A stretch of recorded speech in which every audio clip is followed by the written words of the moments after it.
도널드 트럼프 대통령이 지지자들과 함께 취임 100일을 축하했습니다.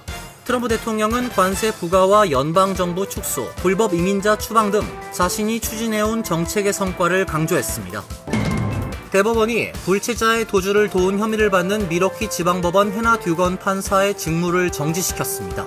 듀건 판사는 다음 달 15일 재판에 출석할 예정입니다. 이민당국이 유학생 비자를 말소한 결정을 철회하면서 과거 교통위반 경력이 문제가 돼 학생 비자가 취소되고 추방 위기에 처했던 한인 유학생이 위기를 모면하게 됐습니다. 메디케이드 예산 삭감을 놓고 정치권이 대립하고 있습니다. 연방정부 예산이 삭감되면 수백만 명의 저소득층이 의료보험을 상실하게 돼 민주당은 물론 공화당 중도파 의원들도 연방 지원율 인하에 강력 반대하고 있습니다. 리얼아이디 시행이 다음 달 7일로 다가온 가운데 상당수 주에서 발급률이 여전히 낮은 수준을 기록하고 있습니다. 일부 주 정부들은 연방 정부에 리얼아이디 의무화 시행을 늦춰줄 것을 요구하는 등 혼선이 계속되고 있습니다. 이상은 오늘의 주요 뉴스입니다. 시청자 여러분 안녕하십니까? KBN 뉴스입니다. 도널드 트럼프 대통령이 지지자들과 함께 시간을 보내며 취임 100일을 축하했습니다. 트럼프 대통령은 관세 부과와 연방정부 축소, 불법 이민자 추방 등 자신이 추진해온 정책의 성과를 강조했습니다. 트럼프 대통령은 어제 미시간주 워런의 머콤 카운티 커뮤니티 컬리지 스포츠 엑스포 센터에서 취임 100일 기념 집회 전설의 시작 행사에 참석했습니다.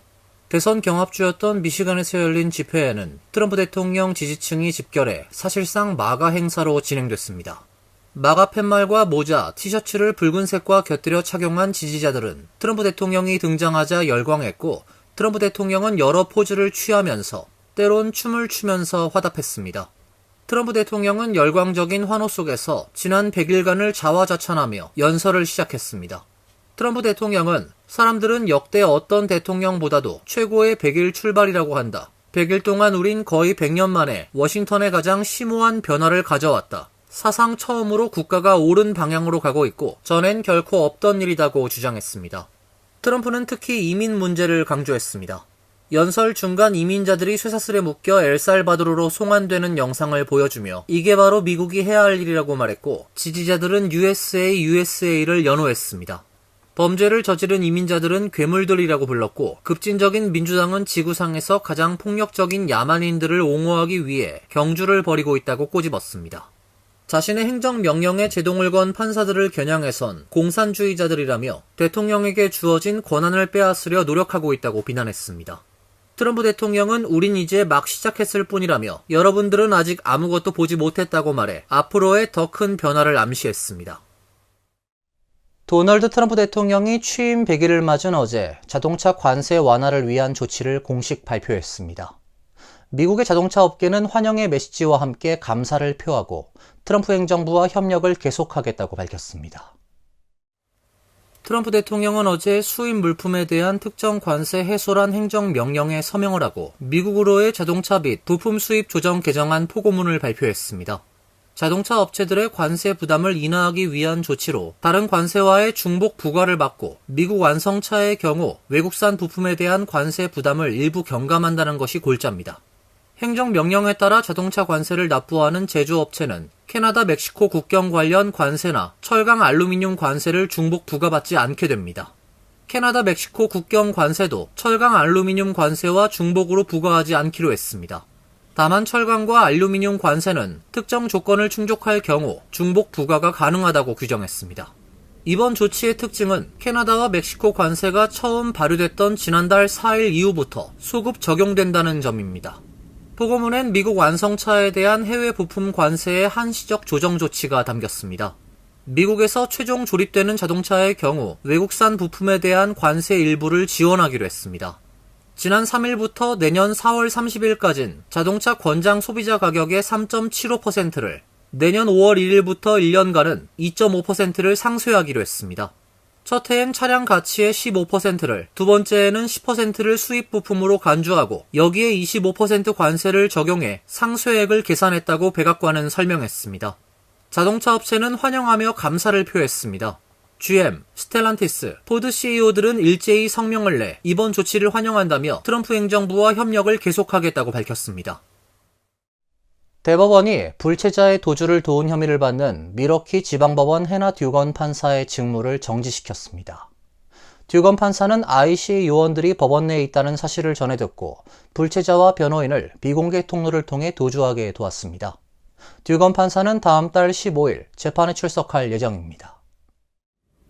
위스콘신주 대법원은 어제 공익을 위한 조치라며 불법 체류자의 도주를 도운 혐의를 받고 있는 밀워키 지방법원 판사 해나 듀건의 직무를 정지한다고 밝혔습니다. 대법원은 외부 요청이 아닌 법원의 자체 판단에 따른 조치라고 설명했습니다. 앞서 FBI는 지난 25일 밀워키 지방법원에서 듀건 판사를 체포했습니다. 그는 법정에 출석한 불체자와 변호인을 비공개 통로인 배심원실 출입문을 통해 몰래 빠져나가게 해 ICA 요원의 체포를 방해한 혐의를 받고 있습니다. 당시 법원 건물 안엔 ICA 요원들이 해당 불체자의 체포를 위해 대기 중이었습니다. 보도에 따르면 문제의 통로는 일반적으로 법원 직원, 배심원 또는 구금 중인 피고인만 사용하는 구역으로 석방된 피고인이나 변호인이 이용하는 일은 극히 드문 것으로 알려졌습니다. 해당 남성은 건물 밖에서 ICA 요원들과 추격전을 벌인 끝에 체포됐습니다. 듀건 판사의 체포 이후 민주당은 트럼프 행정부가 사법부를 위축시키려는 시도라며 반발했습니다. 26일에는 밀워키 소재 FBI 사무소 앞에서 시민들이 항의 시위를 벌이기도 했습니다. 이민당국이 유학생 비자를 말소한 결정을 철회하고 신원 자료를 복구하면서 과거 교통 위반 경력이 문제가 돼 학생 비자가 취소되고 추방 위기에 처했던 한인 유학생이 위기를 모면하게 됐습니다. 5년 전 경범죄인 난폭운전 기록이 빌미가 돼 즉시 미국을 떠나란 이민세관 단속국의 통지를 받았던 한인 유학생이 지난 28일 대학 측으로부터 4월 26일부터 서비스 기록을 다시 활성화 조치했다는 메시지를 받았다고 밝혔습니다. 한인 유학생은 학생 신분이 회복됨에 따라 OPT로 취업했다가 중단했던 일도 다시 재개할 수 있게 됐습니다. 메릴랜드주 대학에서 박사 과정 중인 또 다른 한인 유학생도 얼마 전 ICU로부터 아무런 설명 없이 비자 및 체류 신분이 취소됐다는 일방적인 통보를 받았지만 28일 학생 신분이 회복됐다는 통보를 받았습니다. 이들처럼 경미한 위반이나 기각된 형사사건이 빌미가 되거나 또는 이유를 전혀 모른 채 체류 허가가 취소된 학생들은 지난 27일부터 학교 측으로부터 전화나 메시지로 학생 신분이 복원됐다는 통보를 받고 있는 것으로 파악됐습니다. 도널드 트럼프 행정부가 최근 한 달 새 임의로 말소시킨 4,700여 명의 외국인 유학생 관련 여러 소송의 법원 판결에 따라 학생 비자와 체류 허가 등 신원 자료를 모두 원상 복원하고 있습니다. 메디케이드 예산 삭감을 놓고 정치권이 대립하고 있습니다. 연방정부 예산이 삭감되면 수백만 명의 저소득층이 의료보험을 상실하거나 주 정부가 추가 예산을 투입해야 하는데요. 민주당은 물론 공화당 중도파 의원들도 연방 지원율 인하에 강력 반대하고 있습니다. 연방 하원 공화당은 어제 메디케이드 연방 지출을 삭감하는 새로운 방안을 비공개 회의에서 집중 논의했습니다. 핵심은 오바마 케어 하에서 메디케이드를 확대한 주에서 특정 수혜자에 대해 연방 정부의 지원을 인당 상한으로 제한하는 방안입니다. 인당 상한제는 연방 정부가 각 수혜자별로 일정 금액까지만 지원하고 그 이상은 주 정부가 부담하도록 하는 제도입니다. 이 제도가 도입되면 메디케이드 수혜폭을 확대한 주 정부에서는 연방 정부가 지원하는 한도를 넘는 추가 지출은 주 정부가 책임져야 하기 때문에 저소득층의 보장 범위를 축소해야 하는 상황이 발생할 수 있습니다. 또 다른 방안은 확대된 메디케이드 수혜층에 연방 정부가 부담하는 비율을 낮추면 12개 주에서는 트리거법이 발동돼 메디케이드 수혜폭을 늘린 주 정부에서는 프로그램이 자동 종료되거나 축소돼 수백만 명이 즉시 의료보험을 잃을 수 있습니다. 아직 최종적으로 결정된 것은 아니지만 현재는 인당 상한제가 연방 지원율 인하보다 더 현실적인 대안으로 논의되고 있는 것으로 알려졌습니다. 연방 지원이 줄면 주 정부는 자체 예산으로 부족분을 메워야 하므로 다른 사회복지 사업을 축소하거나 세금 인상 압박이 커질 수 있습니다. 메디케이드 확대로 무보험률이 역대 최저를 기록한 상황에서 메디케이드 예산 삭감은 정치적 역풍을 불어올 수 있으며 특히 메디케이드 수혜자가 많은 지역구 의원들은 표심 이탈을 우려하고 있습니다. 리얼 아이디 시행이 다음 달 7일로 다가온 가운데 상당수 주에서 발급률이 여전히 낮은 수준을 기록하고 있습니다. 일부 주 정부들은 연방정부에 리얼 아이디 의무화 시행을 늦춰줄 것을 요구하는 등 혼선이 계속되고 있습니다. CBS 보도에 따르면 4월 중순 기준 뉴저지의 리얼 아이디 발급률은 17%로 전국 최저를 기록하고 있습니다. 뉴욕주의 리얼 아이디 발급률 역시 43%로 전국 17개 주 리얼 아이디 평균 발급률 50%에 못 미치고 있습니다. 캘리포니아주의 경우 현재 리얼 아이디 발급률은 운전면허증이나 신분증 소지 주민의 55% 선입니다. 뉴욕과 뉴저지는 불체자에게도 운전면허증 발급이 허용되기 때문에 리얼 아이디 발급률이 타주에 비해 상대적으로 낮을 수 있다는 분석도 있습니다. 리얼 아이디 발급을 위해서는 반드시 합법 체류 신분 증명이 필요합니다. 뉴저지주의 최저 수준의 리얼 아이디 발급률은 여권 소지 비율이 높기 때문이란 시각도 존재합니다. 여권을 소지하고 있으면 리얼 아이디가 없어도 공항 등 이용에 제약이 없기 때문입니다.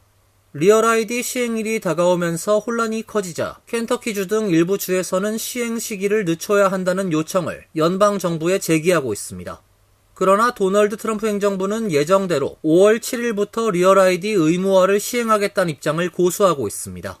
켄터키 주의회는 항공기 이용객의 상당수가 여전히 리얼 아이디가 아닌 신분증을 사용하고 있는 상황이라며 주민들에게 리얼 아이디가 필요하다는 것을 이해시키기 위해 더 많은 시간이 필요하다는 입장입니다. 뉴욕주가 2025-2026 회계연도 예산안을 잠정 합의했습니다. 가구당 최대 $400의 인플레이션 환급이 포함되어 있으며 중산층 세율 인하와 자녀 세액 공제 확대 등을 담고 있습니다. 주민 안전을 위한 치안 강화에도 $7,700만 투입합니다. 캐시 호컬 뉴욕 주지사는 28일 주의회와 $2,540억 규모의 2025에서 2026 회계연도 예산안을 합의했다고 밝혔습니다. 지난 1월 발표한 $2,520억 규모의 행정 예산과 비슷한 수준이며 이번 회계연도 예산보다 $100억 늘어난 규모입니다. 호컬 주지사는 인플레이션을 반영한 환급금, 자녀 세액 공제 확대, 중산층 세금 감면 등을 합하면 뉴욕주 가정에 약 $5,000가 돌아올 것이라고 말했습니다. 예산안에 따르면 뉴욕 주민 약 800만 명은 인플레이션 환급 체크를 받게 될 것으로 보입니다. 물가가 오르면서 뉴욕주 판매세가 크게 늘어난 만큼 이 돈을 납세자에게 환급하는 것입니다. 개인의 경우 연소득이 $75,000 미만인 경우 최대 $200, 가족의 경우 연소득이 $150,000 미만이면 최대 $400 체크를 받을 수 있게 됩니다. 중산층을 위한 소득세율도 인하할 예정입니다. 자녀 세액 공제도 확대합니다. 4세 미만 자녀에겐 1인당 최대 $1,000, 4에서 16세 자녀에겐 1명당 최대 $500 세액 공제를 제공할 예정입니다. 3억 5천만 달러를 투입해 뉴욕시 보육 서비스 접근성을 높이고 3억 4천만 달러를 지원해 뉴욕주 K-12 학생 모두에게 무상급식을 제공합니다. 치안 강화 조치도 담겼습니다. $7,700만 투입해 야간에 전철 내 경찰을 배치하고 총기 폭력 예방에 3억 7,500만 투입합니다. MTA가 무임승차 방지를 위해 전철역에 현대식 요금 게이트를 설치하기로 했습니다. 유리 슬라이딩 도어 방식의 신형 게이트를 올 가을부터 점차적으로 설치하게 됩니다. 메트로폴리탄 교통공사는 무임승차를 막기 위해 전철역 게이트를 현대식으로 교체할 계획이라고 밝혔습니다. 올 가을부터 맨해튼 14스트릿 유니언 스퀘어역, 42스트릿 포트 오소리티 버스터미널역 등 20개 역에 우선적으로 현대식 게이트가 설치될 전망입니다. MTA 관계자들은 현재 게이트는 쉽게 뛰어넘을 수 있지만 유리 슬라이딩 도어가 설치된 현대식 게이트는 강제로 열거나 뛰어넘기 매우 어렵다고 강조했습니다. MTA는 무임승차 방지를 위한 노력의 결과로 최근 전철 및 버스 무임승차 건수가 크게 줄었다고 밝혔습니다. 작년 2분기부터 올해 1분기 사이 전철 무임승차 건수가 30% 줄었으며 버스 무임승차 건수 역시 3분기 연속 감소했습니다. 뉴욕주는 무임승차 문제 해결을 위해 뉴욕시 200여 개 전철역에 보안 요원을 추가 배치했으며 MTA는 무임승차 방지를 위해 개찰구 위에 반달 모양의 슬리브 장치를 설치하는 등 조치를 취했습니다. 그 결과 보안 요원이 설치된 전철역에서 무임승차 건수는 36% 감소했으며 슬리브 장치가 설치된 역에서 개찰구 위를 뛰어넘는 무임승차 건수는 60% 감소했습니다. 대중교통 이용 승객이 점점 증가하고 무임승차 방지 조치가 강화됨에 따라 지난해 MTA 운임 수입은 코로나19 팬데믹 당시인 2021년 대비 67% 증가한 것으로 파악됐습니다. 이어서 간추린 소식입니다. 재외동포청은 어제 정부 관계자와 각계 전문가들이 참가한 가운데 입양인들의 국내 정착 지원 방안에 대해 논의하는 정책 간담회를 개최했습니다. 간담회에는 이상덕 동포청장을 비롯해 보건복지부 인구아동정책관 등 국내외 입양 동포 및 관련 전문가 등 약 60명이 참가했습니다. 이상덕 청장은 개회사에서 이번 간담회는 입양 동포와 정부 관계자들이 자리를 함께한 첫걸음이어서 의미가 크다면서 동포청은 입양 동포와 정부 간 네트워크 플랫폼으로서 역할을 다할 것이라고 강조했습니다. 지난 3월 동포청의 입양동포 전담 상담창구 개설 후속 조치로 개최된 이날 간담회는 해외 입양인 연대가 공동으로 주관했으며 전세계 20만 입양 동포들의 한국 정착 지원 방안을 모색하기 위한 정부 차원의 첫 정책 간담회입니다. 뉴욕 총영사관 재외선관위는 28일 제2차 위원회의를 개최하고 제21대 대통령 재외선거 투표소의 설치 장소와 명칭, 운영기간을 결정했습니다. 투표소는 뉴욕 총영사관 8층 회의실에 설치되는 뉴욕 총영사관 재외투표소를 비롯해 퀸즈 베이사이드 뉴욕 한인봉사센터, 뉴저지 팰리세이즈 팍 뉴저지 한인회관, 테너플라이 KCC 한인동포회관 등 4곳입니다. 뉴욕 총영사관 재외투표소는 5월 20일부터 5월 25일까지 6일간 운영되며 그 외 투표소는 5월 22일부터 5월 24일까지 3일간 운영됩니다. 투표 시간은 운영기간 중 매일 오전 8시부터 오후 5시까지입니다. 지난 2월 미국 주요 도시들의 주택 가격이 4%대 상승세를 지속한 것으로 집계됐습니다.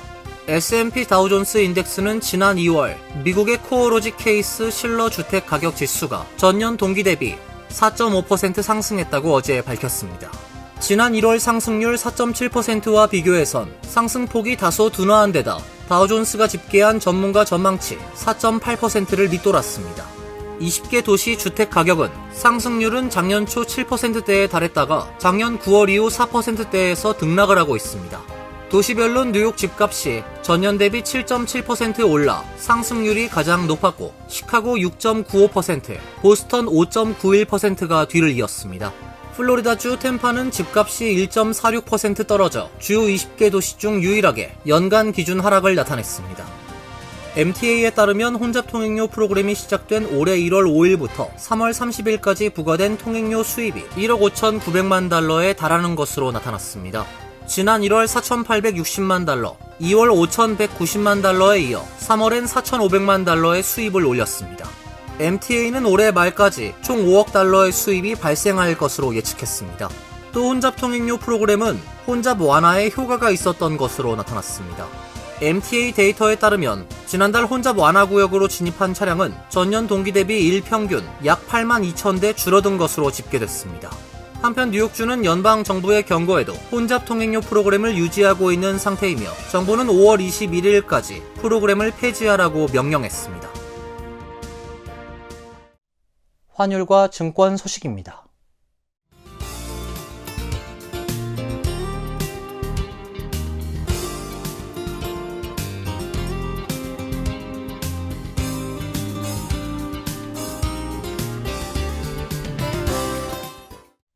이어서 날씨입니다. 내일은 대체로 맑은 날씨가 예보돼 있습니다. 낮 최고 기온 68도, 섭씨 20도, 밤 최저 기온은 56도, 섭씨 13도로 예상됩니다. 금요일은 구름이 많아지면서 흐리겠습니다. 지역에 따라 강한 뇌우도 예보돼 있습니다. 토요일도 흐린 가운데 한두 차례 소나기가 예상됩니다. 이상으로 KBN 뉴스를 마칩니다. KBN과 함께 즐거운 시간 되시길 바랍니다. 동부 최대 한인방송 KBN이 제작하는 KBN 뉴스는 웹사이트 mykbn.com 그리고 유튜브와 페이스북에서 다시 보실 수 있습니다. 좋아요, 구독, 알림 설정은 뉴스 제작에 큰 도움이 됩니다.